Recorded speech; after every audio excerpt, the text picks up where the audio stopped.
স্বামী স্ত্রীর মধ্যে ভালোবাসা, মায়া, মমতা, ইসলামী মূল্যবোধ নিয়ে কিছু সুন্দর কথা শেয়ার করছি। নাম্বার ১, তোমরা পরস্পরের জন্য পোশাক স্বরূপ। আল্লাহ বলেন, তারা স্ত্রীরা তোমাদের জন্য পোশাক এবং তোমরা তাদের জন্য পোশাক। অর্থাৎ যেমন পোশাক দেহের সৌন্দর্য ঢেকে রাখে এবং শীত গ্রীষ্ম থেকে রক্ষা করে, তেমনি স্বামী স্ত্রী পরস্পরকে দুঃখ কষ্ট থেকে আগলে রাখে। নাম্বার ২, ভালোবাসা আল্লাহর জন্য হলে তা চিরস্থায়ী হয়।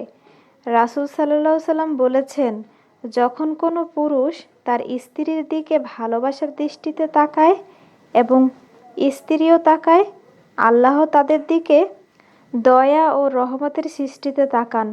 নাম্বার ৩, একজন ভালো স্বামী তার স্ত্রীর প্রতি দয়ালু ও নম্র হন।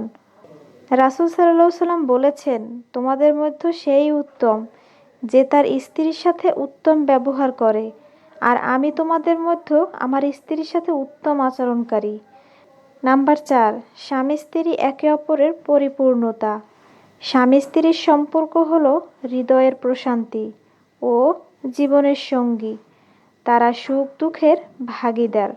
নাম্বার ৫, পরস্পরকে ক্ষমা করা এবং মাফ করে দেওয়া দাম্পত্য জীবনের সৌন্দর্য। কারণ ছোটোখাটো ভুল মানুষ করবেই। ইসলামে ভালোবাসা আর সহানুভূতির মাধ্যমে সম্পর্ক জোরদার করার শিক্ষা দেওয়া হয়েছে।